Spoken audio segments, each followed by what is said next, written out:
Setel dulu lagunya biar Robi nyanyi. Berisik banget sih kalian. Udah apa?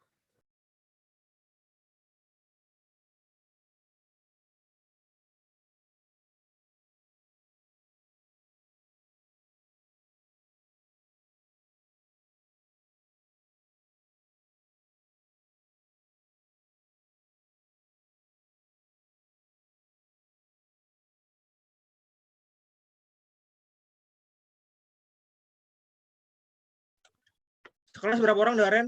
Kok baru 37 orang dah? 40. Yang absen baru Preti kan? Iya.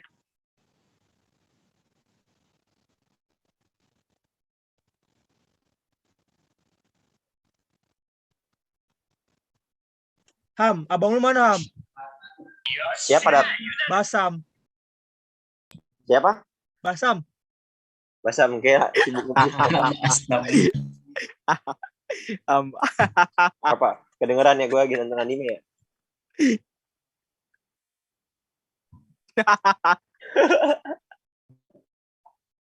Lo lagi streaming anime, Cok. Basam. Lagi nonton apaan, Ham?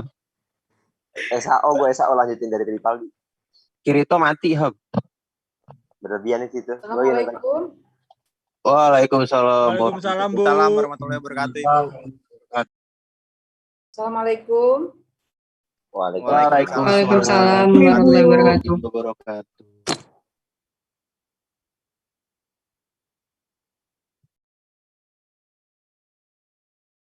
Sudah kumpul semua? Masih ada yang belum sih, Bu. Sekitar 2 orang. Tapi ada 1 orang yang izin.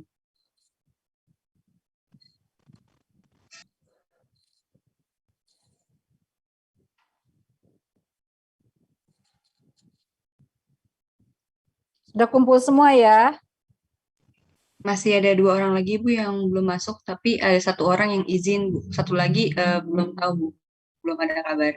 Oke, kita mulai saja ya sambil menunggu teman yang belum hadir. Mari kita mulai pertemuan keempat ya dari 3 teori yang akan kita pelajari dan yang sudah kita pelajari pada hari ini.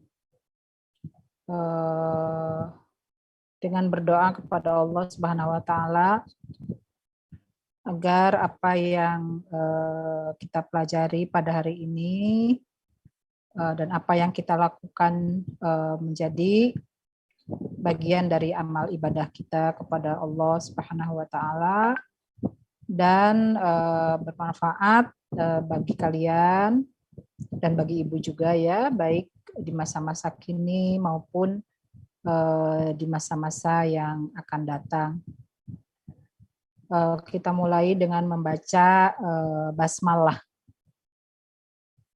Bismillahirrahmanirrahim. Sekarang pembahasan kita adalah teori interaksionisme simbolik yang akan disampaikan oleh kelompok 3 ya. Kepada kelompok 3 dipersilahkan.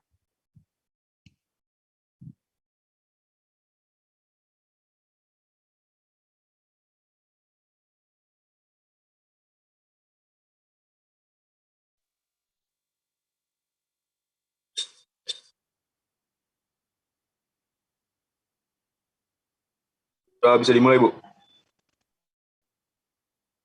Ya, silakan dimulai. Assalamualaikum warahmatullahi wabarakatuh. Selamat siang, Bu Neng, dan juga selamat siang untuk teman-teman. Di sini saya dan kelompok saya ingin membahas mengenai materi ketiga, yaitu teori interaksionisme simbolik. Dan sebelumnya saya akan memperkenalkan anggota kelompok saya. Yang pertama ada Muhammad Naufal Latif. Yang kedua ada saya sendiri, Maren Mubarok. Dan yang ketiga ada Irenka Syifa Najma. Bisa di full screen, Pak?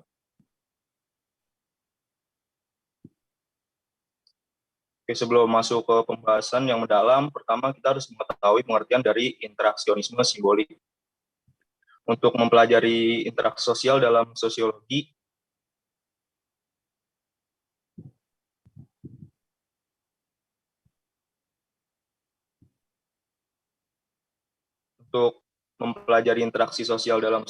digunakan pendekatan tertentu, yaitu dengan pendekatan yang dikenal sebagai interaksionisme simbolik.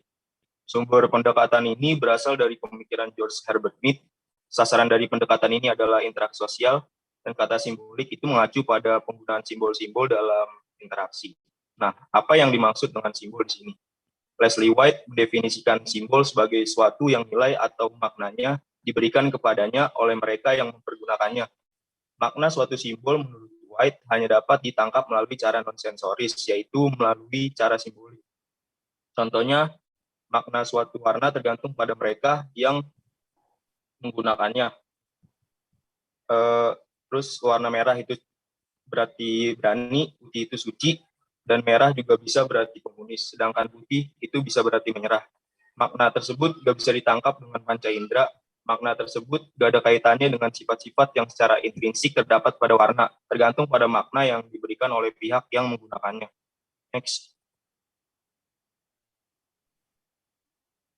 Selanjutnya adalah riwayat hidup George Herbert Mead.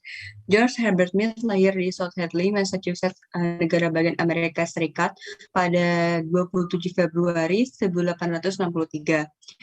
Mead terdaftar di Oberlin College pada tahun 1879 dan mendapat gelar Bachelor of Arts di universitas tersebut dengan fokus sejarah dan sastra yang ia selesaikan pada tahun 1883. Mead pernah bekerja sebagai surveyor di Wisconsin Central Railroad Company. Setelah itu, Mead terdaftar di Harvard University pada tahun 1887 dan menyelesaikan Master of Arts dalam filsafat pada tahun 1888. Selama waktunya di Harvard, Mead juga mempelajari psikologi yang berpengaruh dalam pekerjaannya sebagai sosiolog. Karya tunggal Mead yang sangat penting dalam kajian interaksionisme simbolik yaitu Mind, Self, and Society. Setelah menyelesaikan gelar masternya, Mead mendaftarkan diri sebagai PhD di program filsafat dan psikologi fisiologis di Universitas Leipzig, Jerman. Namun ia tidak menyelesaikan studinya. Pada tahun 1891, Mead ditawari untuk mengajar filsafat dan psikologi di University of Michigan, Amerika Serikat. Di Michigan, Mead bertemu dengan sosiolog bernama Charles Thornton Cooley, filsuf John Dewey, dan psikolog Alfred Liet. Ketiga orang tersebut sangat berpengaruh terhadap perkembangan pemikiran dan karya tulis George Herbert Mead. Mead menjadi pemikir utama dalam sejarah interaksionisme simbolik. Dalam karyanya yang berjudul Mind, Self, and Society, Mead menjabarkan tiga hal tersebut terkait dengan interaksionisme simbolik. Yang pertama ada pikiran atau mind.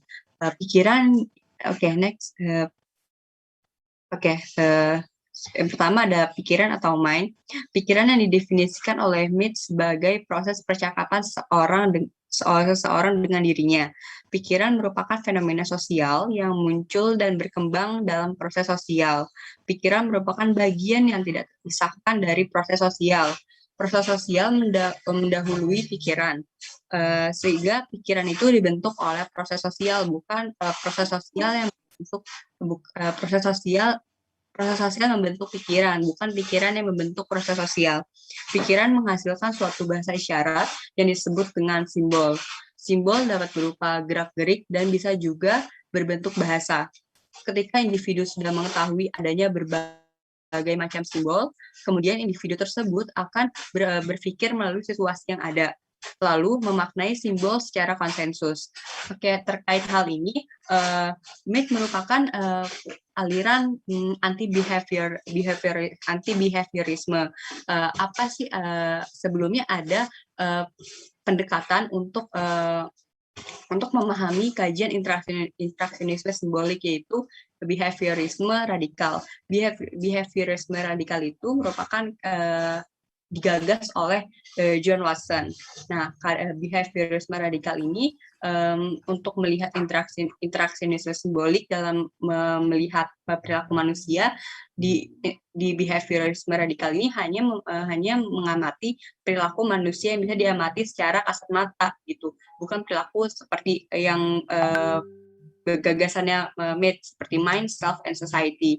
Nah, Mead ini memberikan sebuah gagasan bahwa untuk mengamati perilaku manusia, terutama interaksionisme simbolik, perlu untuk mengamati secara mental atau hal yang tidak terlihat oleh kasat mata kayak gitu. Memang perlu untuk mengamati perilaku manusia yang bisa dilihat ya secara kasat mata, tetapi perlu juga untuk memahami penyebab perilaku manusia itu yang secara mental, secara pikiran kayak gitu.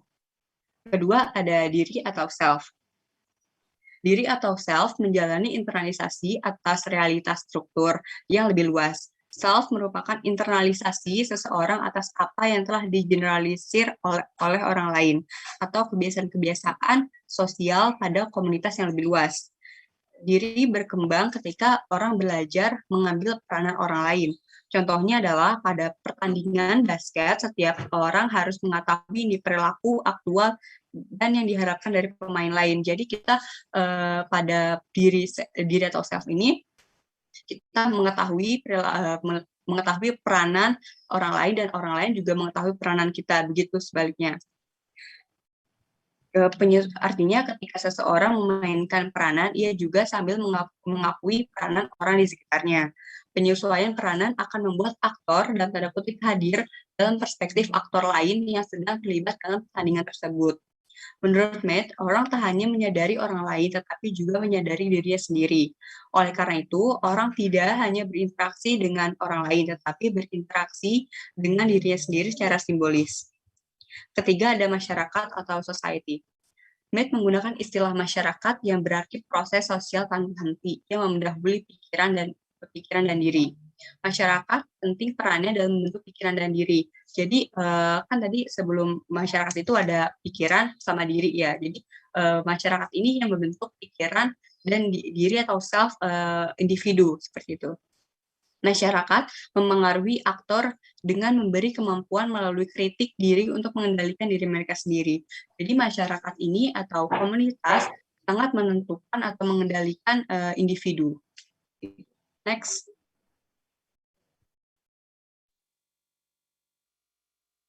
Ada riwayat hidup dari Herbert Blumer. Blumer lahir 7 Maret 1900 di St. Louis, Missouri. Ia dibesarkan di Webster Groves, Missouri bersama orang tuanya dan ia bersekolah di Webster Groves High School. Kemudian melanjutkan di perguruan tinggi University of Missouri pada tahun 1918 sampai 1922.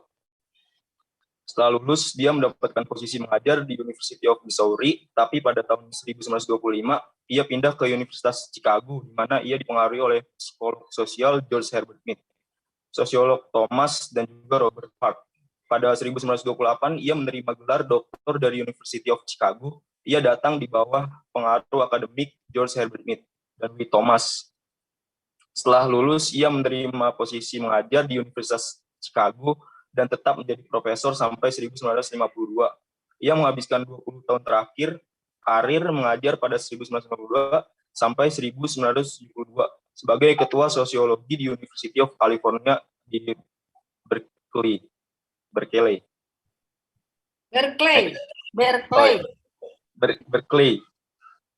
Next.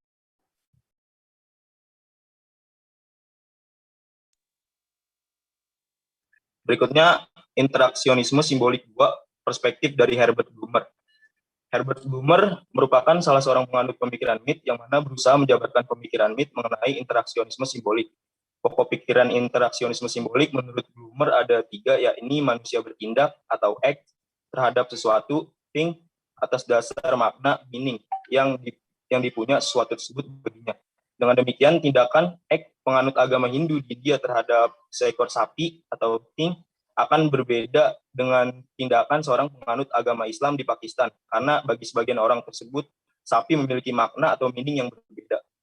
Blumer mengemukakan bahwa makna yang dipunyai sesuatu tersebut berasal atau muncul dari interaksi sosial antara seseorang dengan samanya. Jadi setiap makna yang diberikan oleh manusia seperti pada konsep merah, putih, kanan yang tadi dijelaskan ada karena adanya interaksi sosial. Pokok pikiran ketiga yang dikemukakan Blumer ialah bahwa makna diperlakukan atau dibuat melalui suatu proses penafsiran atau interpretatif proses yang digunakan orang dalam menghadapi sesuatu yang dijumpainya. Yang ditekankan Blumer di sini adalah makna yang muncul dari interaksi tersebut tidak begitu saja diterima oleh seseorang, melainkan ditafsirkan terlebih dahulu. Next.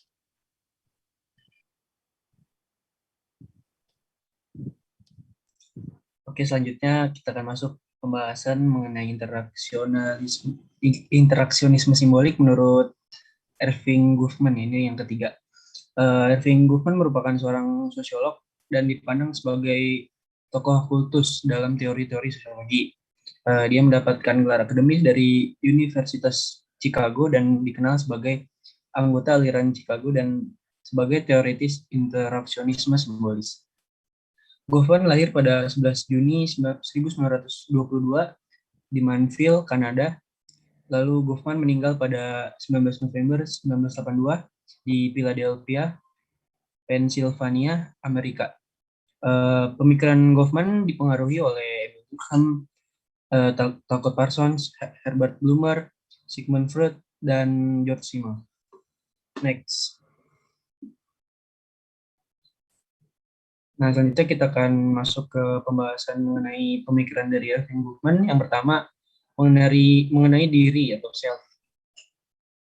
Gagasan tentang diri ini merupakan suatu konsep yang penting dari teori interaksionisme simbolik.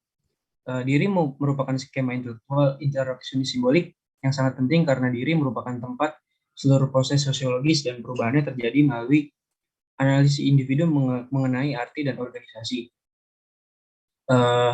Gagasan tentang cermin diri ini dibedakan ke dalam 3 komponen. Pertama, ketika kita membayangkan bagaimana penampilan kita di mata orang lain.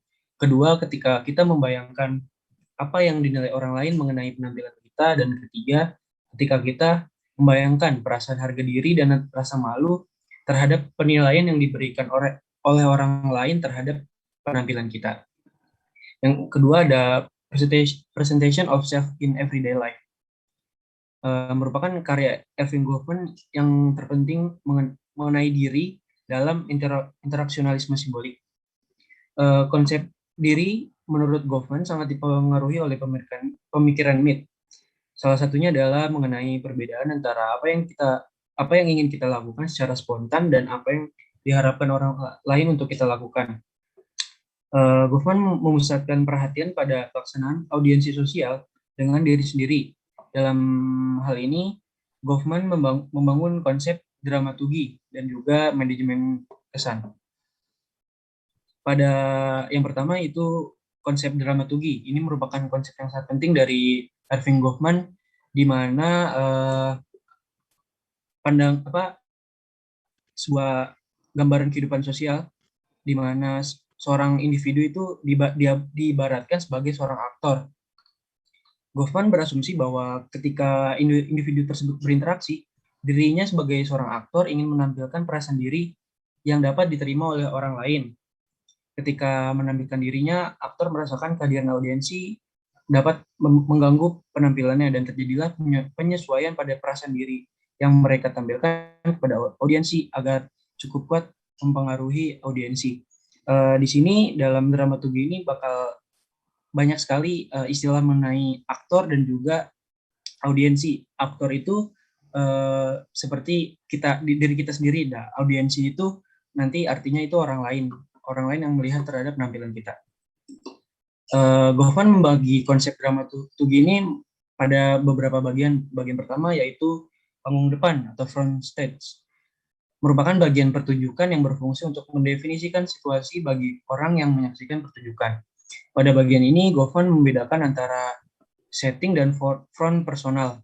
Setting itu merupakan pemandangan fisik yang harus ada ketika seorang aktor memainkan perannya.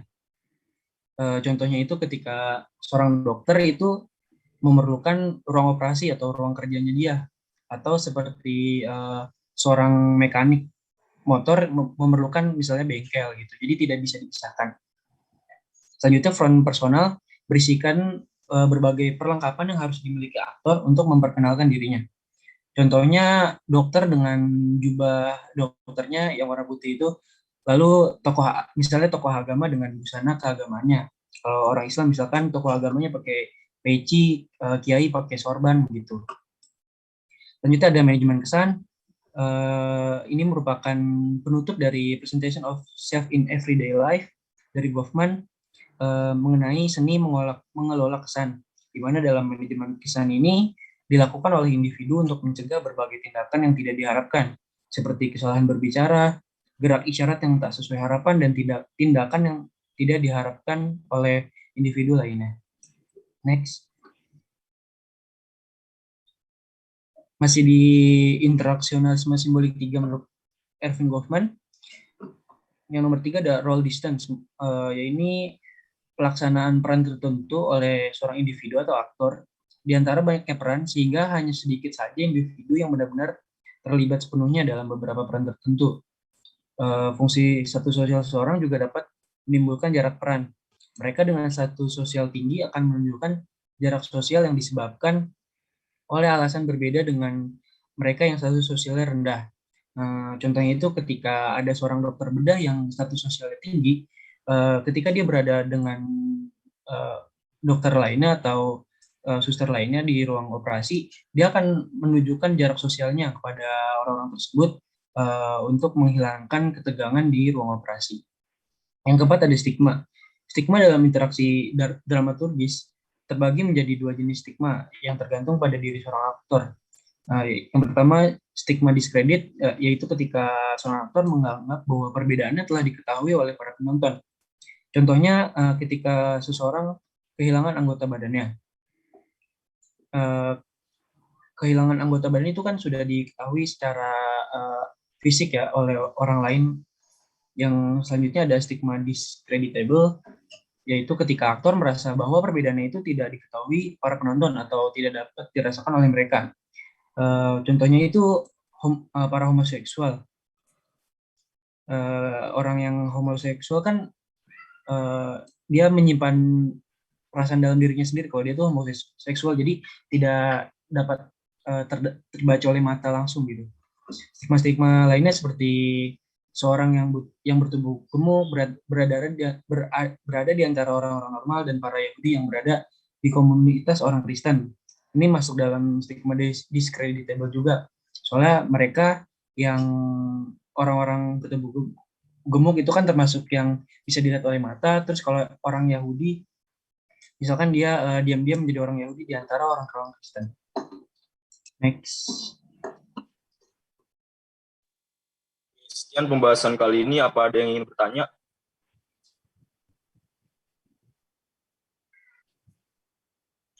Di tempat Ibu hujan besar sekali, di tempat kalian hujan nggak?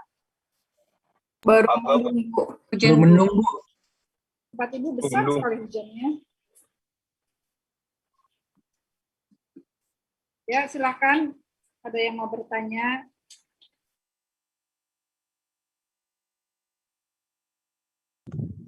Saya izin bertanya. Ya udah Pak. Dari kan tadi kan ada yang tiga konsep tuh, mind, self, and society. Dari ketiga itu dari ketiga itu ada Kak yang paling berpengaruh. Jadi kalau misalnya yang satu hilang itu terus jadi nggak sinkron, ataukah emang tiga-tiganya itu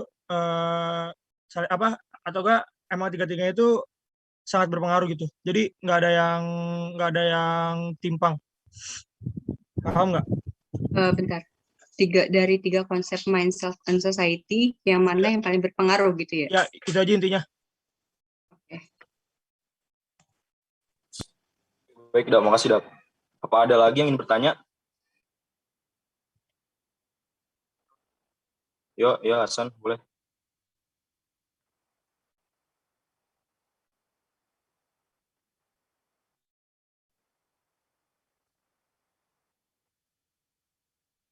Oke, San.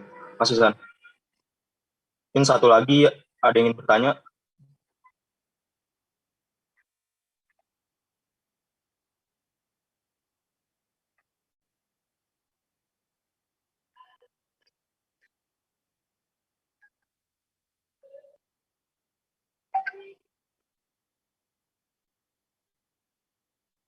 Mungkin cuma 2 itu aja kali ya, Bu. Saya diskusi terlebih dahulu ya, Bu.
Saya izin menjawab pertanyaan Dava. Yang pertanyaan 3 konsep mind, self, and society. Dari 3 konsep tersebut, yang mana yang paling berpengaruh? Oke, berdasarkan pemahaman saya terkait interaction simbolik dari George Herbert Mead ini, 3 konsep ini tuh saling berhubungan. Jadi ketika sebelum pikiran dan self ini terbentuk, ada masyarakat dulu. Jadi masyarakat ini atau komunitas membentuk self dan pikiran gitu. Jadi saling berpengaruh sih. Tapi kalau untuk salah satunya hilang, sepertinya tidak bisa terbentuk mind dan self, karena mind dan self ini terbentuk karena interaksi sosial. Oke, makasih Ren.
Oke, baik. Berikutnya saya ingin menjawab pertanyaan dari Hasan, yaitu apa dalam interaksi memerlukan simbol-simbol? Apakah interaksi tetap ada tanpa simbol? Menurut saya interaksi tanpa simbol itu kayaknya kagak bisa, karena dari interaksi seperti bahasa aja itu merupakan tanda, dan tanda itu merupakan simbol. Bahasa itu merupakan tanda yang sifatnya itu lebih kompleks. Nggak cuma suara sih, kayak cuma gerak-gerik aja pun butuh makna. Jadi kalau interaksi tanpa simbol itu kayaknya kagak bisa dah. Mungkin ada yang ingin menambahkan, Novalatif? Ya, mau namanya jawabannya Mangarehan. Jadi kenapa interaksi itu tidak bisa dipisahkan dari simbol? Sebenarnya dalam berinteraksi ya, manusia khususnya ya itu dia berinteraksi menggunakan simbol. Jadi dalam interaksi itu penuh dengan hal-hal simbol. Kalau kata Pak Gesep, Pak Kasfi. Misalnya dalam hal sederhana aja ya, misalkan saya mengucapkan salam gitu ke Hasan, itu udah termasuk simbol. Jadi dalam segala interaksi yang individu ucapkan, kenapa disebut simbol? Karena di dalam itu terdapat makna yang dimaknai oleh lawan bicaranya. Misalkan saya mengucapkan salam kepada Hasan, itu dimaknai oleh Hasan sebagai kesan yang baik begitu, atau saya memberikan doa yang baik pada Hasan begitu.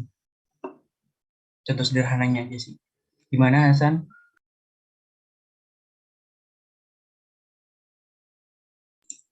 Ya, apa ada yang ingin bertanya lagi? Mau dong. Ya, silakan Ikrimah. Ya, menanya, ketika kita meninggalkan kesan yang buruk terhadap seseorang, dampaknya apa dan apakah akan berpengaruh terhadap interaksi selanjutnya? Boleh kali jawab, boleh kali nggak? Saya ini apa tadi? Sorry. Ketika kita meninggalkan kesan buruk terhadap seseorang, itu dampaknya apa dan apakah akan berpengaruh terhadap interaksi yang dilakukan selanjutnya?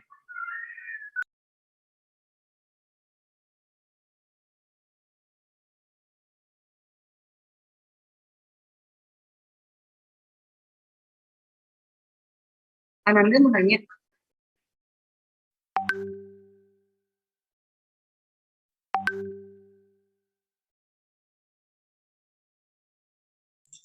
Boleh Nanda.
Ya, saya akan menjawab pertanyaan dari Klima tadi mengenai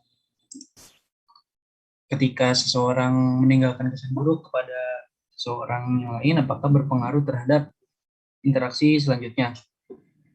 Saya mau kaitin ini sama sosialisasi dan juga kalau dalam psikologi itu halo effect. Kalau dalam sosialisasi itu kan ketika seseorang belajar mengenal sistem lingkungannya. Nah, kalau menurut pengertian saya, sosialisasi juga termasuk seperti orang lain atau sistem masyarakat, juga masyarakat itu mengenal individu tersebut. Nah, dalam sosialisasi itu ada yang namanya kesan. Ketika kesan itu diberikan kepada orang itu buruk, maka seseorang bakal dianggapnya itu buruk. Kalau dalam psikologi kan ada namanya halo effect. Nah, halo effect itu terjadi ketika seseorang bertemu dengan seseorang yang baru, lalu dia menimbulkan kesan yang buruk walaupun dia sebelumnya itu seseorang yang baik, maka selamanya dia akan dipandang oleh orang lain itu buruk. Misalnya saya sebelum di UIN ini, misalkan saya orang yang baik misalkan, lalu saya berinteraksi dengan teman-teman di sosiologi 3B ini, saya menimbulkan kesan yang tidak baik. Walaupun saya sebelumnya di SMA saya itu seseorang yang baik, tapi ketika saya menimbulkan kesan yang tidak baik, maka selamanya saya bakal dicap tidak baik dong. Nah, makanya di sini Erving Goffman dia mengenalkan yang namanya manajemen kesan, di mana seorang aktor atau individu dia bakal membatasi mana yang akan dia keluarkan dalam interaksinya, mana yang seharusnya tidak dia keluarkan gitu. Apakah menjawab? Ya, terima kasih Latif. Sama-sama.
Ananda Dewi terpetugas bahwa sesuatu tidak bisa langsung diartikan tanpa tetapi harus dimaknai terlebih dahulu.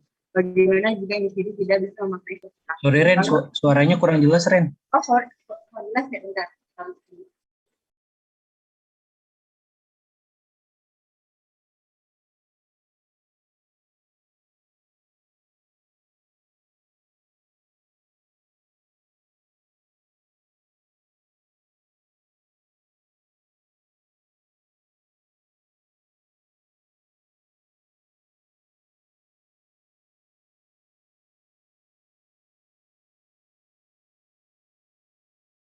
Oke, udah jelas belum suaranya? Udah Ren. Aman-aman. Tadi untuk jawaban pertanyaannya dari Ananda, jawabnya adalah kalau berdasarkan pemahaman dari kelompok kami ya, untuk interaksi itu perlu banget dimaknai, karena tadi kan dibilang kalau yang tadi dijelaskan oleh Raihan sama Noval juga, interaksi itu nggak bisa terjadi kalau kita tidak bisa memaknai sesuatu kayak gitu. Lalu kalau pemaknaannya berbeda dari yang disampaikan, apa dampak ditimbulkan? Kalau dampaknya adalah mungkin tidak bisa tersampaikan ya, tidak bisa tersampaikan maknanya gitu. Tapi untuk makna itu kan bisa, makna itu kan luas ya, makna itu tidak kaku, makna itu bisa dimaknai berbeda-beda untuk tiap kelompok gitu. Mungkin untuk maknanya adalah mungkin untuk dampaknya adalah makna tersebut tidak bisa tersampaikan dengan baik antara satu kelompok dengan kelompok lainnya. Seperti itu. Ada yang ingin menambahkan? Mau nambahin dari pernyataannya Iren, kalau mengenai interaksi dan simbol, jadi yang namanya tadi kan udah dijelasin sama Iren, kalau interaksi itu nggak bisa terjadi kalau dia tidak dimaknai. Jadi simbol yang ada dalam interaksi atau interaksinya sendiri itu pasti selalu punya pemaknaan. Nah, kaitannya dengan tadi pertanyaannya, kaitannya dengan harus dimaknai terlebih dahulu, yang namanya simbol itu kalau dalam sosbud simbol itu bebas makna. Jadi seseorang itu bebas memaknai simbol yang ditangkap melalui pemaknaannya masing-masing. Nah, pemaknaan dari individu masing-masing itu salah satunya bisa timbul dari latar belakang kelompoknya atau latar belakang budayanya. Sebagai contoh, misalkan simbol seperti hijab. Hijab bagi orang muslim ya dianggap itu ya kewajiban bagi orang muslim.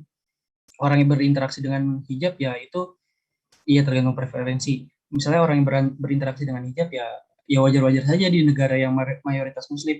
Tapi ketika hijab itu misalkan ada di Amerika yang banyak Islamofobia, atau di Prancis misalnya orang yang memakai hijab itu bakal dianggap misalnya nih apaan sih, dia bakal dikata-katain lah, dicibir lah sebagai yang lain gitu.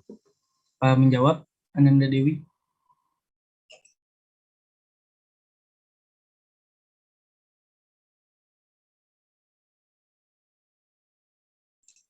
Oke, makasih. Bu, ini udah terjawab semua, Bu. Apakah bisa saya tutup? Sudah terjawab semua? Sudah, Bu. Mau dibuka termin berikutnya atau bagaimana? Boleh, mungkin kalau ada yang ingin bertanya, silakan. Silakan, ada yang mau bertanya lagi? Kalau nggak ada ditutup.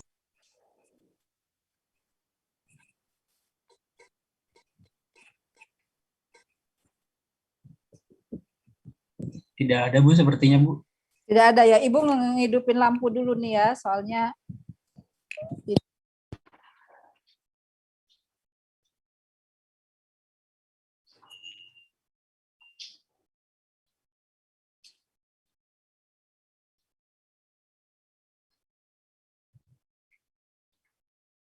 jadi di sini hujan besar sekali ya. Kenapa wajah Ibu jadi kayak begini ya? Jadi tema kita pada sore hari ini adalah tentang teori interaksionisme simbolik. Apa menurut kalian arti interaksionisme itu? Interaksi apa interaksi?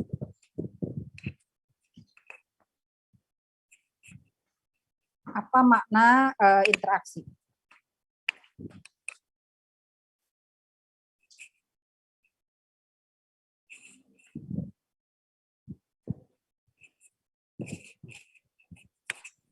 Saya mau jawab, Bu. Ya, silakan. Kalau menurut saya interaksi itu suatu tindakan atau hubungan yang terjadi antara dua orang individu atau lebih. Ya, interaksi adalah hubungan antara individu dengan individu atau kelompok dengan kelompok ya. Interaksi itu hubungan. Tapi juga dia punya makna komunikasi ya. Interaksi itu berarti kan nggak mungkin ya antar dua orang itu diem aja, ada nggak? Ada, ngomong dengan bahasa hati ya. Udah satu sama lain ini aja, saling mengerti aja gitu. Ada yang kayak begitu. Ya tapi intinya ada komunikasi. Ada komunikasi ya. Ada komunikasi. Nah, sementara simbol itu apa? Simbol.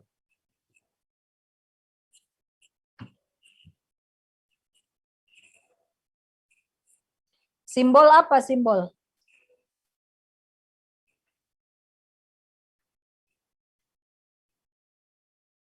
Simbol apa simbol? Simbol umat Islam itu apa? Simbol umat Islam itu apa? Ada banyak, Bu. Ya, apa misalnya? Jawab, Bu. Ya, jawab. Al-Quran, hadis, sama itu mah kitab sucinya. Itu kitab suci. Itu rujukannya. Tapi simbolnya apa? Masjid, Bu. Itu tempat ibadahnya. Simbol umat Nasrani apa? Salib. Salib, Bu. Kenapa kalian Kalau kalau Islam umat bulan dan bintang. kenapa kalian kalau umat Nasrani kok pada cepet, umat Islam kok susah banget? Jadi kalau umat Nasrani apa simbolnya? Salib. Kalau umat Yahudi apa simbolnya?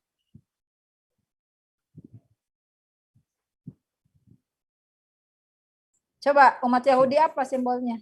Segi 6, Bu. Segi 6 bintang ya? Iya, Bu. Bintang segi Israel. 6. Buddha apa simbolnya? Patung Buddha bukan, Bu?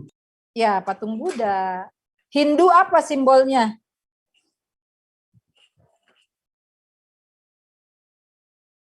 Hindu simbolnya apa?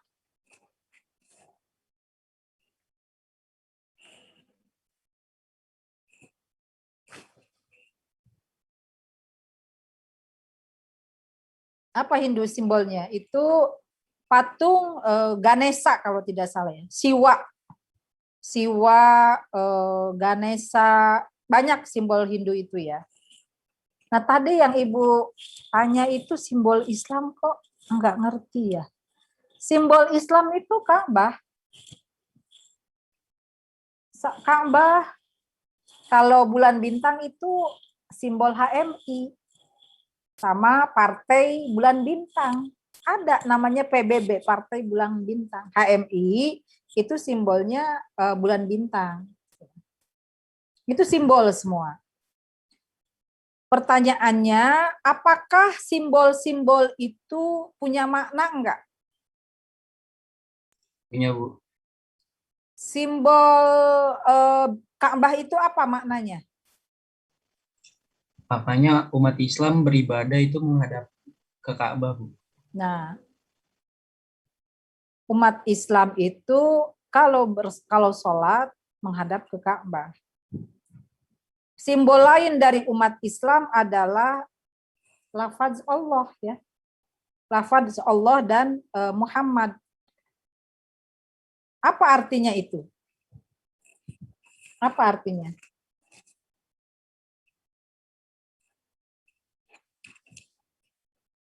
Nah, itulah yang dipelajari dalam interaksionisme simbolik.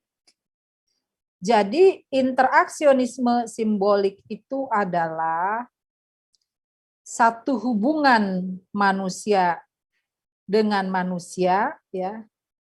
Baik berupa individu, antar individu atau hubungan diadik kalau menurut George Simmel maupun hubungan secara sosial. Kalau Anda mencintai pacar Anda, apa lambang yang Anda kirimkan ke pacar Anda? Tanda love, Bu. Nah, tanda love, tanda hati, dikirimkan emoji love gitu ya, kayak begitu. Bener nggak? Emoji kalian kan begitu ya? Iya, Bu. Gitu. Itu interaksionisme simbolik nggak? Hah? Interaksionisme simbolik dia. Kalau Anda lagi marah sama pacar Anda, emoji apa yang Anda kirimkan? Hah? Warna merah, Bu. Apa emoji Anda? Apa emoji Ibu nggak tahu soalnya. Kalau lagi marah sama pacar Anda, Juga emoji yang hati tapi retak, Bu. Hati retak, Bu. Hati retak. Oh, yang hati tapi retak ya. Baru tahu Ibu. Anak muda, Bu. Tapi kalau misalnya Anda lagi bahagia, emoji apa yang dikirimkan? Emoji senyum. Tapi kalau lagi lucu, emoji apa yang dikirimkan? Tertawa, Bu. Ketawa, Bu. Tawa. Kalau lagi sedih, emoji apa yang dikirimkan? Nangis, menangis. Menangis. Itulah ya. Itulah interaksionisme simbolik. Jadi hubungan sosial antara individu dengan individu atau kelompok dengan kelompok melalui lambang-lambang. Ya, simbol itu lambang. Melalui lambang-lambang. Gitu ya, kayak begitu. Nah, di dalam tradisi sosiologi, interaksionisme simbolik ini mempunyai basis teoritiknya dari Max Weber. Ya. Tentang apa? Tentang makna. Tentang makna, ya. Jadi menurut Max Weber, simbol-simbol itu yang dikembangkan nanti oleh Herbert Blumer, bahwa simbol-simbol itu mempunyai makna, atau lambang-lambang itu mempunyai makna yang ditafsirkan, ya, yang dimaknai sesuai dengan lingkup hidupnya, gitu ya. Jadi kalau Anda ke rumah ibu, masuk ke kamar ibu ini ya pencinta barang-barang antik dan lukisan, barang-barang antik dan lukisan ya, dan juga barang-barang seni yang lain ya. Nah di kamar ibu itu ada lukisan kaligrafi dari Ade Pirus. Ade Pirus ini seorang pelukis dari ITB, senior dan maestro dia. Ibu punya lukisannya di kamar tidur ya. Kaligrafi lukisan Ade Pirus itu tertulis Inna sholati wa nusuki wa mahyaya wa mamati lillahi rabbil alamin. Kalau kalian menafsirkan kaligrafi yang ada di kamar ibu itu, kalian memberi tafsir apa terhadap ibu? Memberi makna apa terhadap ibu?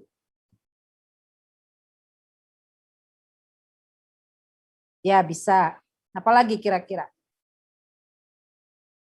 Apa makna dari inna sholati wa nusuki wa mahyaya wa mamati lillahi rabbil alamin? Sebagai pengingat tuh bahwa segala hal yang kita lakukan di dunia itu tertuju pada Allah Subhanahu wa taala. Nah, itu persis tuh ya. Jadi itu kayak semacam lambang pengingat bagi ibu gitu. Jadi sebelum tidur ibu lihat itu gitu ya, sambil bersyukur, ya Allah alhamdulillah seharian sudah bisa diberi kesehatan, bekerja, mengajar seperti sekarang ini gitu. Bangun tidur, ya Allah alhamdulillah masih diberi nafas untuk bisa melakukan sesuatu pada hari ini. Jadi ibu setiap menjelang tidur maupun sesudah tidur itu ibu selalu bersyukur ya, selalu bersyukur. Ya Allah kalau punggung udah di tempat tidur itu ya aduh rasanya tuh enak banget gitu. Enak banget tidur gitu ya, kayak begitu. Nah, itu pakai simbol mengingatnya itu dengan lukisan itu yang inna sholati wa nusuki wa mahyaya wa mamati lillahi rabbil alamin. Di kamar ibu juga ada lukisan Asmaul Husna ya. Asmaul Husna. Kira-kira kalian sebagai pengunjung misalnya atau sebagai tamu yang datang ke tempat ibu itu menafsirkan apa kalian terhadap ibu dengan simbol Asmaul Husna itu? Apa? Asmaul Husna itu apa? Kalian tahunya jangan hanya cuma emoji doang. Emoji baik apa, Bu? Emoji pecah hati sih hafal semua. Ya. Apa generasi ditolak cewek nih. Terus apa kira-kira kalau Asmaul Husna apa? Asmaul Husna itu?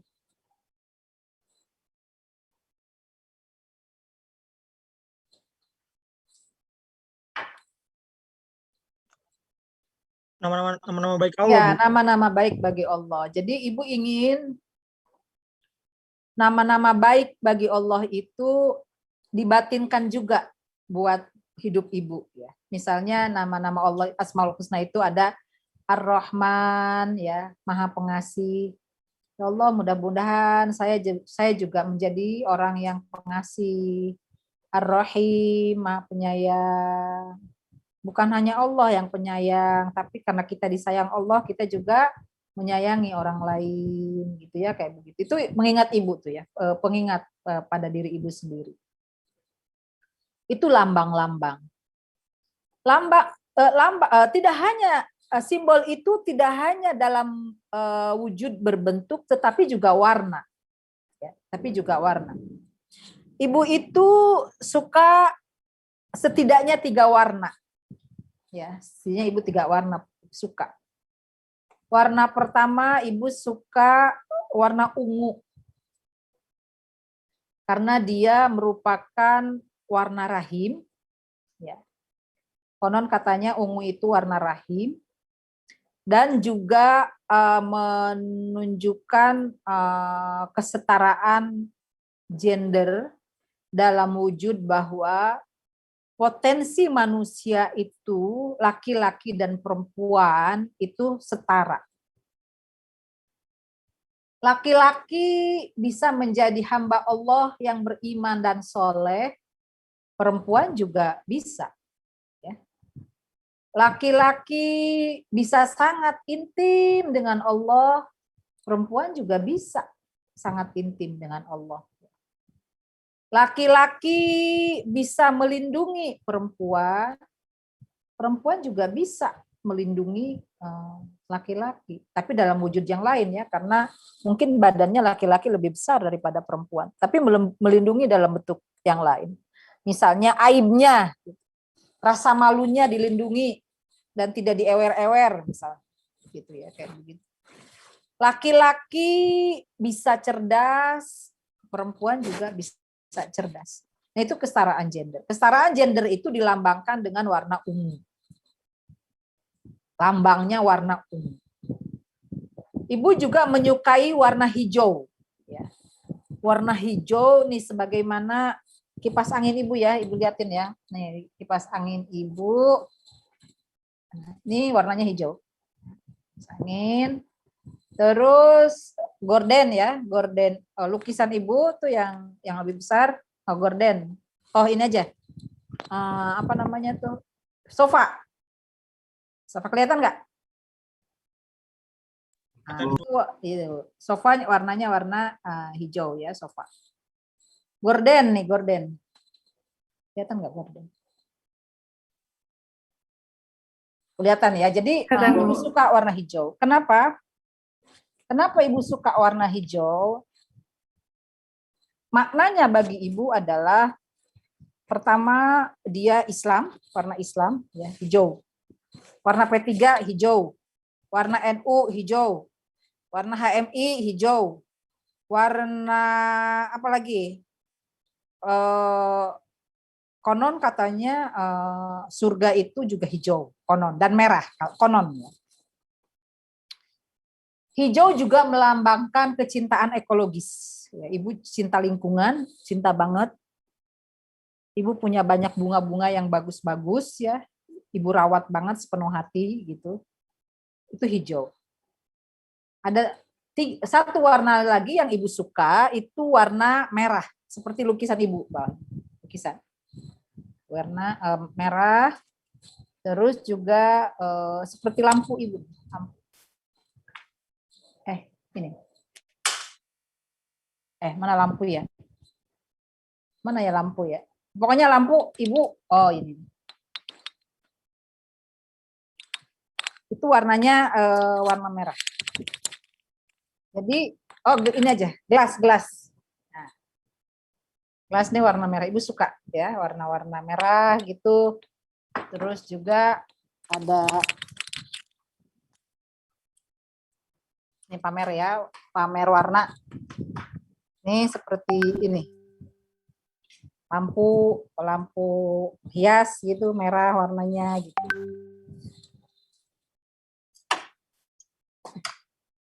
Nah, apa yang ibu ingin sampaikan? Nah, kenapa menyukai warna merah? Ya, kenapa menyukai warna merah? Artinya berani. Hidup harus punya keberanian. Ya. Hidup harus punya keberanian. Bagaimana kita bisa memperjuangkan sesuatu kalau kita nggak punya keberanian? Hidup pinter saja tidak cukup. ya. Ini yang harus kalian kenang dari Ibu ya. Pinter saja tidak cukup. Baik saja tidak cukup. Harus berani. Kalau tidak ada keberanian Soekarno dan Hatta dan Syahrir, negeri ini tidak akan merdeka. Sepanjang-panjang dijajah terus sama orang luar ya. Makanya lambangnya merah. Merah putih. Nah, itu lambang warna. Jadi lambang-lambang itu ada banyak ya. Bisa warna, bisa bahasa, bisa gerak dan sebagainya. Nah, interaksionisme simbolik itu mempelajari tentang makna simbol. Dia menolak studi statistik misalnya ya. Dia menolak studi statistik. Dia juga menolak pendekatan kuantitatif. Tapi yang dia lakukan adalah studi terhadap misalnya riwayat hidup ya. Studi kasus, dokumen-dokumen, arsip-arsip, surat-surat ya kayak begitu, komunikasi-komunikasi verbal misalnya kayak begitu. Itu yang mereka yang dipelajari di dalam interaksionisme simbolik. Nah, Herbert May ada 3 kata kunci dari teori yang dikembangkan oleh Herbert May, yaitu mind, self, dan society. Mind, self, dan society. Ketiga-tiganya itu saling berhubungan. Ketiga-tiganya itu saling berhubungan. Apa itu mind? Mind itu adalah sesuatu makna yang diterima oleh pikiran. Ya, sesuatu makna yang diterima oleh pikiran. Misalnya makna bahwa Ka'bah itu adalah simbol yang merupakan pusat bagi umat Islam dalam menghadap kiblat, itu tidak dibuat oleh self, tidak dibuat oleh diri sendiri, tetapi dibuat oleh masyarakat. Ya, pembentukan makna itu dibuat oleh masyarakat. Itulah peran society atau peran masyarakat terhadap mind. Ya. Peran masyarakat terhadap mind adalah makna itu dibentuk, dikonstruksi oleh masyarakat yang membentuk pemikiran seseorang, yang membentuk mind seseorang, yang membentuk makna bagi self, bagi diri seseorang. Si self itu, ya, si diri itu, seseorang itu memiliki makna bahwa Ka'bah adalah tempat pusat semua umat Islam menghadap sholat, itu karena masyarakat. Karena makna yang dibentuk oleh masyarakat. Jadi antara mind, self, dan masyarakat itu saling berhubungan satu sama lain tidak terpisah. Jadi self adalah seseorang mempunyai pikiran atau mind tentang makna terhadap sesuatu, dan makna itu terjadi, pemaknaan oleh si self itu terjadi karena pemaknaan yang dibentuk oleh masyarakat atau society. Ya. Nah, kata Herbert Mead, posisi simbol atau lambang dalam kehidupan sosial ini penting banget.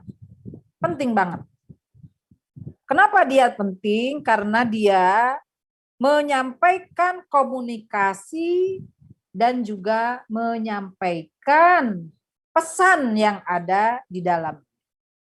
Karena dia menyampaikan komunikasi dan menyampaikan pesan yang ada di dalam. Itu fungsi simbol, fungsi lambang di dalam teori yang dikembangkan oleh Herbert Mead. Ya. Udah. Tokoh satu dulu ya. Paham sampai sini? Paham sampai sini? Udah clear ya? Noval, paham Noval? Paham, Bu. Mas ya, Izin bertanya. Ya, silakan. Tadi untuk fungsi simbol itu menyampaikan makna, gitu ya Bu? Untuk Ya, menyampaikan makna. Begini, simbol itu mempunyai makna, ya, di mana makna itu adalah alat sarana komunikasi antara individu dengan individu atau kelompok dengan kelompok yang dia menyampaikan pesan di dalamnya. Gitu ya, si simbol itu. Coba Ibu mau tanya mana Irenka, buat kamu memakai jilbab itu pesan apa yang pengen kamu sampaikan?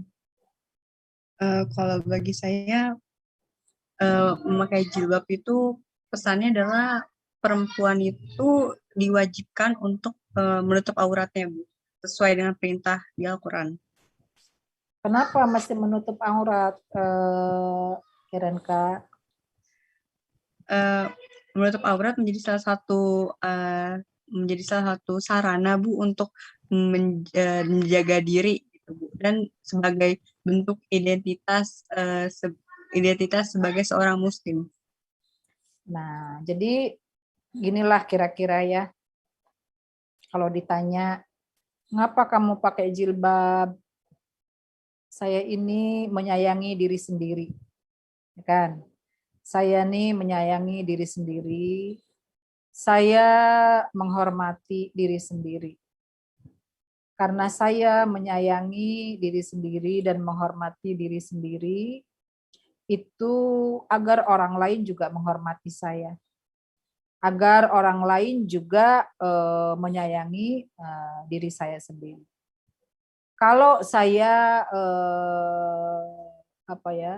terbuka gitu, terbuka aurat kemana-mana, itu mengizinkan orang lain untuk melihat apa yang semestinya ditutupi. Jadi itu bagian dari memuliakan diri sendiri. Jadi jilbab adalah simbol. Simbol untuk mengkomunikasikan kepada pihak luar, hey, ini gue udah pakai jilbab nih, please hormati diri saya sendiri. Itu dia sebagai sarana komunikasi. Nah, kenapa tadi sampai jilbab ya?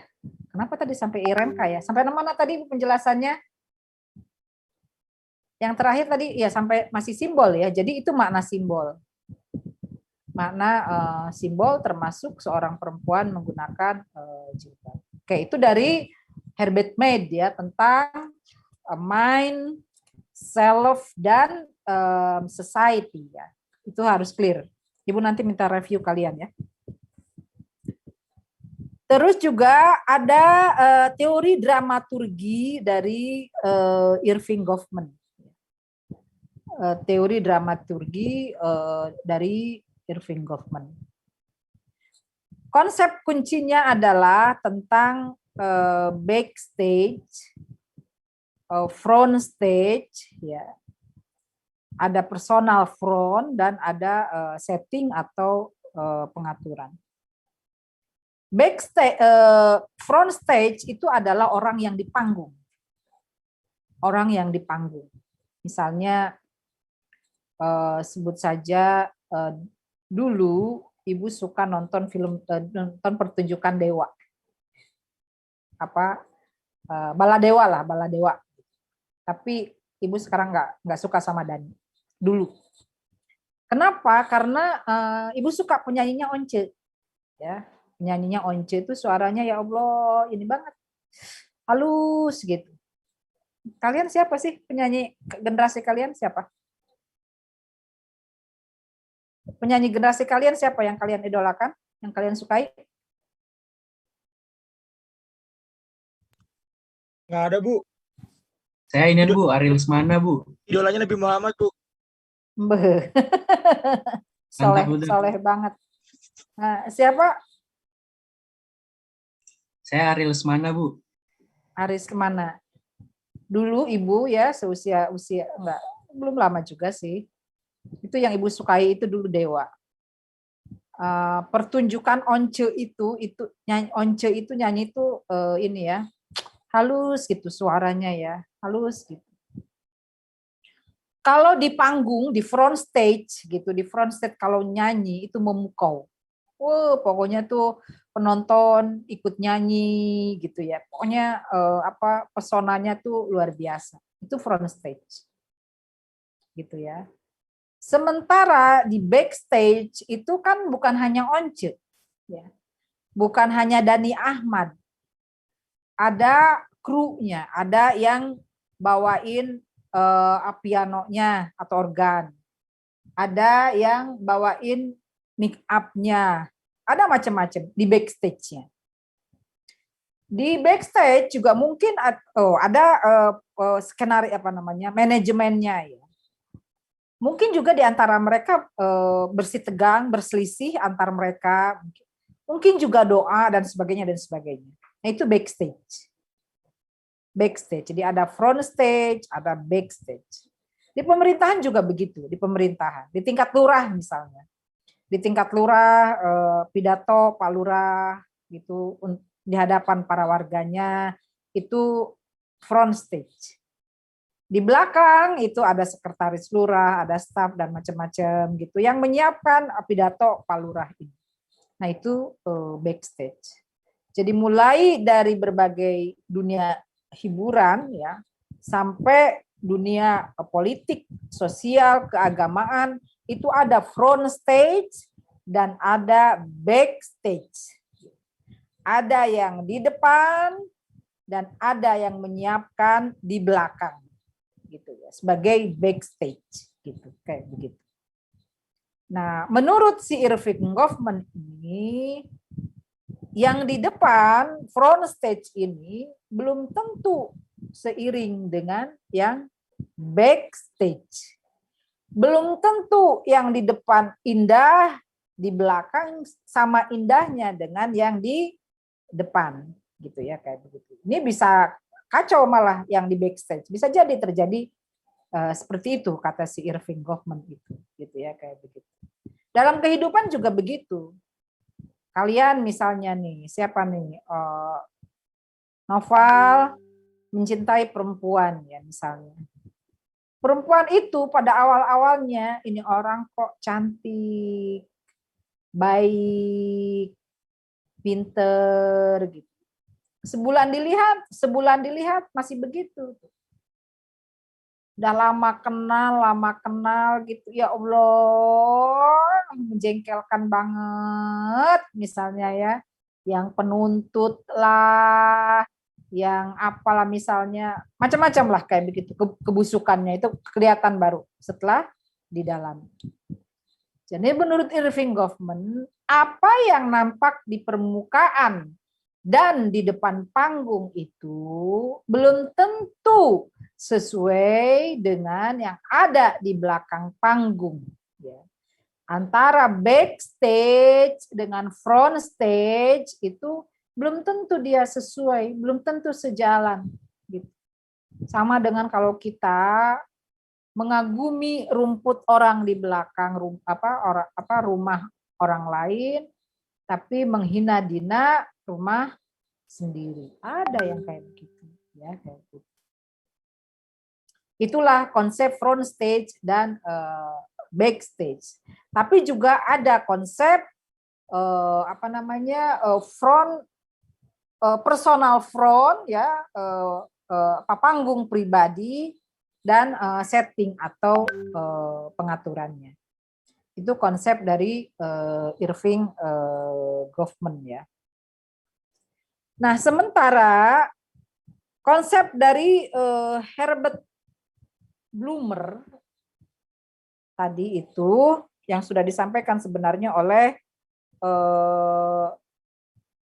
pemateri, bahwa kata Blumer ya, kata Blumer, manusia itu bertindak berdasarkan suatu makna atas sesuatu bagi dirinya sendiri. Setiap manusia bertindak itu pasti ada maknanya. Nih kalian ini ya, ngikuti kuliah ibu ini, pastilah ada maknanya. Ya. Mungkin makna pertama yang ibu duga ya, yang ibu duga nih. Makna pertama adalah, yang penting absen dulu lah. Karena kalau absen tuh kan dapat nilai kita. Itu secetek-ceteknya makna tuh, serendah-rendahnya maknanya. Yang kedua maknanya adalah ya saya ingin supaya punya ilmu lah, punya ilmu dan punya pengetahuan yang cukup baik tentang teori-teori sosiologi. Itu menengah lah ya, menengah gitu. Bukan nggak high level tuh maknanya.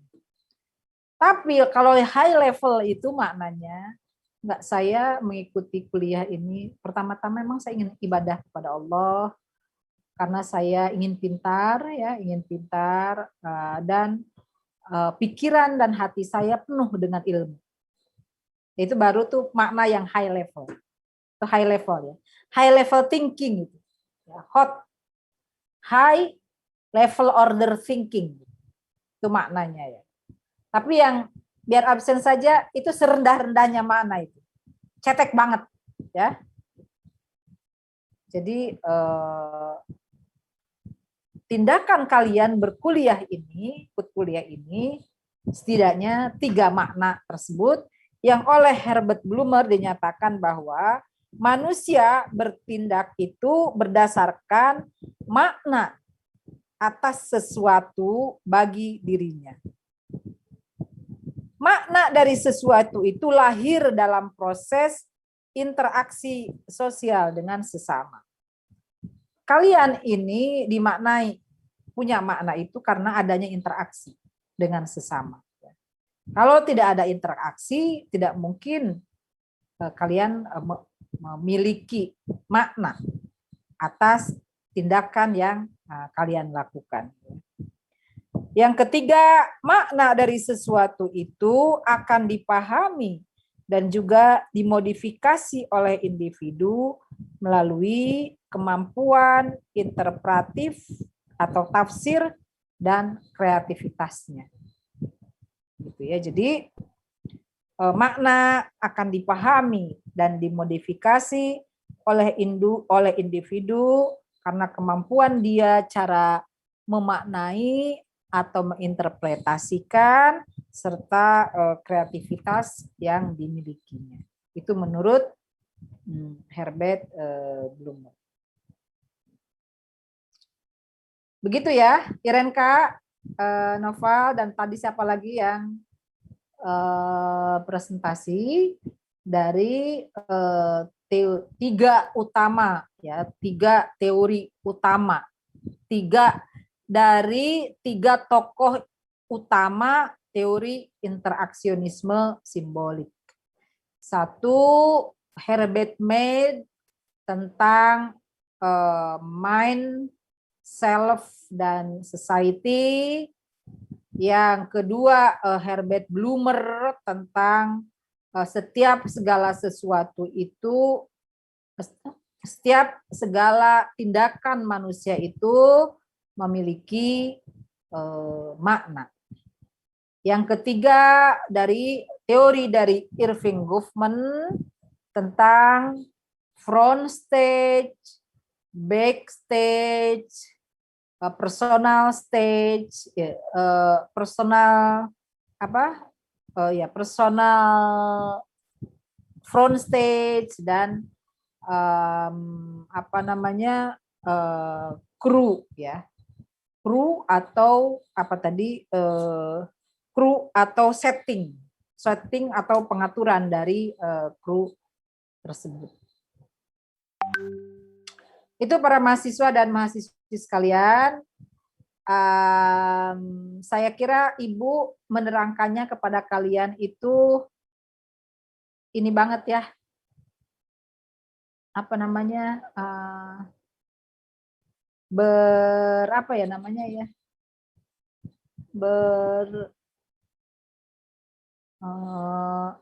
Itu makanan Ibu sama kena kucing sebentar ya, ya Allah. Ya. Khusus ya Allah.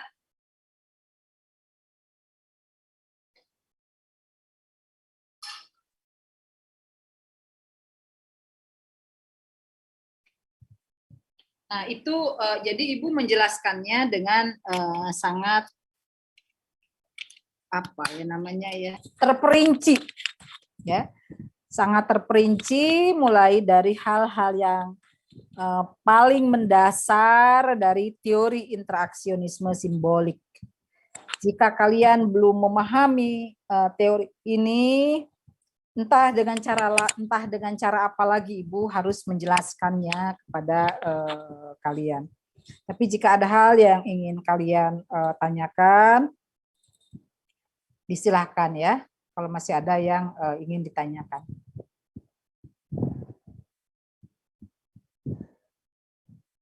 Ya, silahkan ada yang bertanya. Ibu izin bertanya. Ya. Di bukunya Ritzer saya baca ada di konsepnya made itu di bagian self itu ada I dan me. Itu perbedaannya apa ya, Bu? Enggak ada beda. Itu self. I dan me itu sama dengan self, diri ya.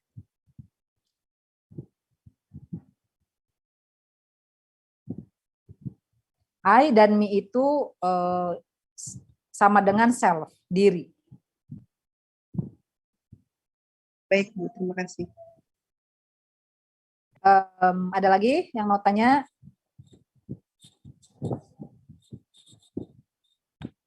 Sepertinya sudah mengerti ya. Sudah mengerti, tapi kita masih punya tersisa waktu.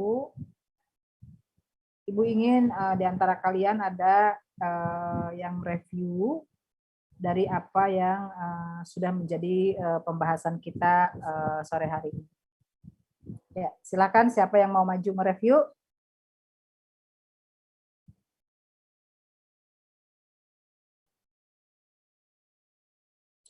Saya mungkin Bu mau nyoba Bu. Ya, silakan. Silakan Nova. Ya. Yang pertama Ibu membahas mengenai interaksi, yakni hubungan individu dengan individu atau dengan kelompok yang juga dinyatakan dengan adanya komunikasi, tidak diam saja. Terus ada pengertian simbol, yaitu suatu lambang yang memiliki makna. Terus pengertian interaksi simbolik itu artinya hubungan sosial yang dilakukan dengan simbol-simbol atau dengan adanya lambang. Lambang-lambang ini memiliki makna yang dimaknai seseorang berdasarkan kehidupannya. Contohnya misalkan Bu Neng tadi yang mengkoleksi barang antik seperti lukisan yang tulisannya Inna Solati. Nah, itu dimaknai oleh Ibu sebagai pengingat bahwa kehidupan itu harus berdasarkan pada Allah SWT. Lalu ada barang-barang Ibu yang berwarna hijau dan juga merah. Hijau dimaknai sebagai warna agama Islam atau juga warna surga. Terus merah itu yang bermakna berani. Terus tadi ada mengenai mind, self, dan society, yang mana ketiganya ini saling berhubungan. Mind itu suatu makna yang diterima oleh pikiran. Terus self itu ketika seseorang memiliki pemikiran tentang sesuatu yang mana maknanya itu dipengaruhi oleh society. Menurut Mead, fungsi simbol dan lambang itu sesuatu yang mempunyai makna. Nah, maknanya itu sebagai alat interaksi bagi individu-individu untuk menyampaikan pesan dari makna yang ada dalam simbol dan lambang itu. Lalu ada teori dramaturgi dari Erving Goffman, mengenai backstage dan frontstage. Yang pertama backstage itu mereka yang ada di belakang, yaitu mereka yang menyiapkan. Seperti tadi Ibu nyontohinnya seperti Pak RT dan juga Pak Lurah. Terus ada front stage, yaitu mereka yang di depan atau mereka yang tampil. Jadi contohnya apa yang nampak di permukaan itu belum tentu sesuai dengan apa yang terjadi di belakang panggung. Contohnya kayak saya tadi misalnya menyerupai seorang yang awal-awalnya sangat suka sekali, tapi lama-kelamaan tidak suka. Tapi hal tersebut saya simpan saja dalam hati, ngedumulnya dalam hati. Lalu ada mengenai bloomer bahwa manusia bertindak makna tersebut dipahami melalui lingkungan sosialnya. Lalu manusia itu ketika bertindak pasti ada maknanya. Makna yang dipahami seorang individu akan dimodifikasi berdasarkan kemampuannya menginterpretasi dan juga berkreasi. Contoh manusia bertindak pasti ada maknanya itu seperti seseorang yang kita kuliah nih, ada yang memaknainya cuma absen doang, tapi ada juga yang memaknainya dia ingin mencari ilmu. Gitu Bu kalau dari saya. Ya. Ada yang ingin menambahkan reviewnya? Ya silakan, Hasan Hariri.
Terima kasih Hasan Hariri.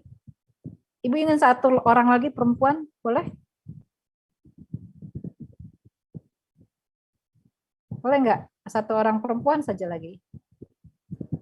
Saya mau Bu, tapi ya, silakan. Sama. Tambahkan aja.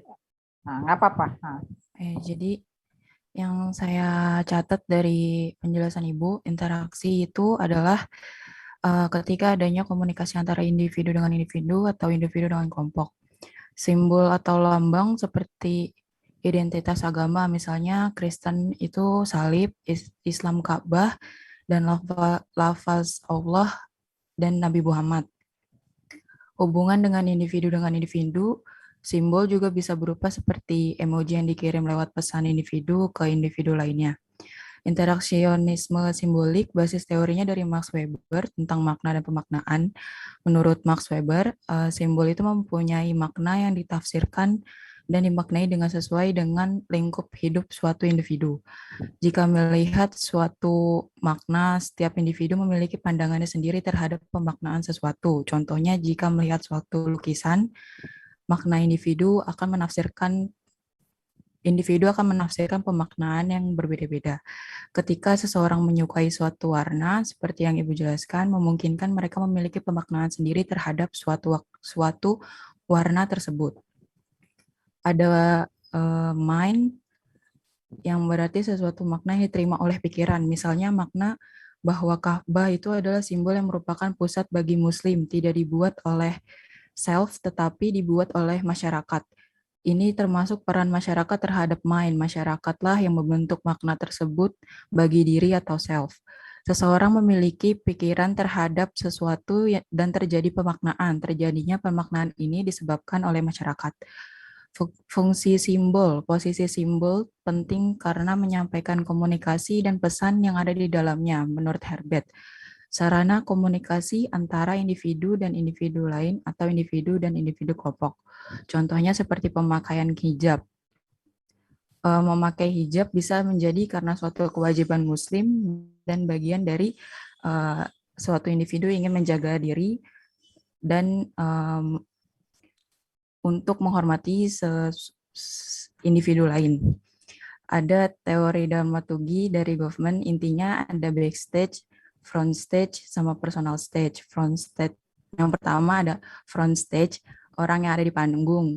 Contoh yang dipaparkan tadi, seorang yang menjadi penyanyi yang memuka penonton. Lalu ada backstage, bisa saja di belakang panggung tersebut ada orang yang membantu seorang penyanyi agar tampil dengan maksimal. Front stage belum tentu seiring dengan backstage. Dalam kehidupan misalnya adanya first impress kepada seseorang yang baik, lama-lama menjadi kebalikannya, bisa menjadi buruk atau yang lain. Hal ini belum tentu sesuai dengan ekspektasi sejalan dengan backstage. Personal stage itu didefinisikan sebagai panggung pribadi. Lalu yang terakhir ada Herbert Blumer, manusia itu bertindak berdasarkan suatu makna atas sesuatu bagi dirinya sendiri. Maksudnya, setiap manusia melakukan sesuatu pasti ada maknanya. Makna tersebut lahirnya dari interaksi yang terjadi antara individu dalam tindakan yang dilakukan. Makna akan dimodifikasi atau diinterpretasikan dengan kreativitas oleh individu. Gitu, Bu. Oke, terima kasih Ananda, Hariri, dan Naufal ya yang sudah menyampaikan review dengan sangat baik. Yang ingin Ibu tambahkan juga bahwa interaksionisme simbolik ini, tadi Ibu bisa menyampaikan ya, bahwa dia adalah satu teori yang juga lintas disiplin ilmu ya. Dia menjadi subjek perhatian atau yang dipelajari dalam ilmu komunikasi dan juga ilmu fenomenologi ya.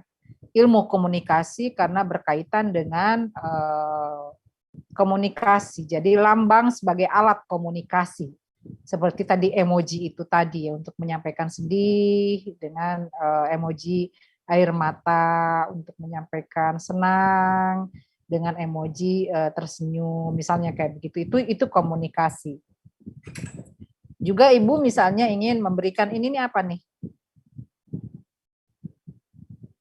Sendok, Bu, buat makan, Bu. Ya, sendok ini kalau kalian melihat sendok, apa yang ada di mind kalian? Buat makan, Bu. Alat Buat makan. Alat bantu makan. Kalau di Inggris, kalau ini sendok, mereka mengerti nggak? Penamaannya sendok nggak ngerti, Bu. Nggak ngerti, ya. Karena sendok sebagai bahasa, sebagai kata, dan memiliki makna dia buat makan, hanya bisa dipahami oleh orang Indonesia. Tapi kalau kita bilang sendok di tengah-tengah masyarakat Inggris, kira-kira mereka mengerti nggak bahwa itu alat untuk makan? Kita bilang sendok gitu, terus mereka mengerti nggak itu alat untuk makan? Orang Inggris? Enggak, Bu. Enggak. Karena itu ya, sebagai satu alat itu juga terkait dengan kata, dengan bahasa yang dipahami oleh masyarakatnya, gitu. kita bilang sama masyarakat Inggris, use your sendok. Kira-kira apa ya? Ngerti nggak orang Inggris itu sendok itu, spoon itu? Ngerti nggak kira-kira? Hah? Ngerti nggak? Nggak, Bu. Tidak Enggak, ngerti, Bu. tidak ngerti gitu ya. Karena meskipun alat ini untuk makan, penamaan dia terhadap alat ini tidak sama dengan penamaan masyarakat kita terhadap alat ini, meskipun fungsinya sama. Nah, disitulah teori interaksionisme simbolik menjadi sangat penting di dalam bahasa. Ya, tadi adalah penggunaannya bahasa gitu ya, kayak begitu. Jadi relevan sekali ya, relevan untuk kalian memahami budaya, ya, memahami tindakan orang, ya, baik tindakan yang lingkungan yang paling dekat dengan kita maupun lingkungan yang paling jauh. Itu saja pembahasan kita pada sore hari ini. Ibu berharap kalian paham ya semua ya, sehingga kalian tuh dengan gagah loh bisa menjelaskan tentang interaksionisme simbolik. Di depan misalnya mahasiswa seangkatan kalian dari UI misalnya, dari UGM gitu ya, dari Universitas Harapan misalnya, kayak begitu, dengan pede menjelaskan tentang interaksionisme simbolik.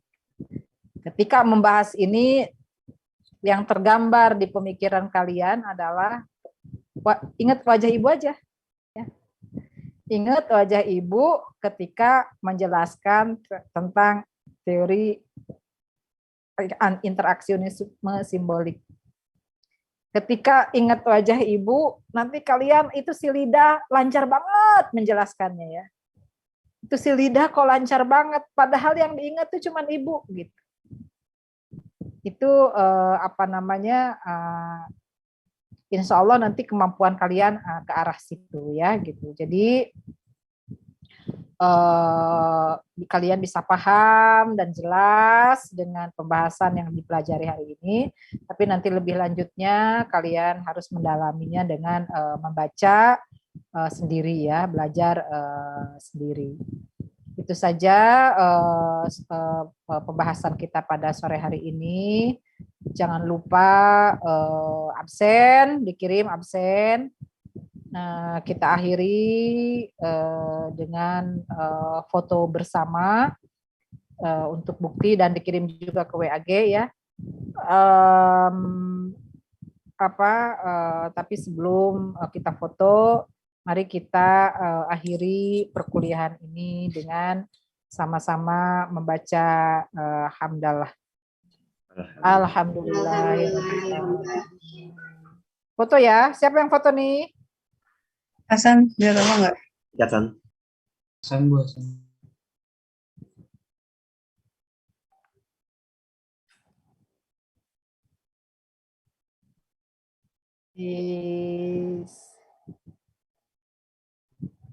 Sudah ya? Ibu izin keluar ya. Wassalamualaikum warahmatullahi wabarakatuh. Waalaikumsalam warahmatullahi wabarakatuh. Terima kasih, Bu. Ya.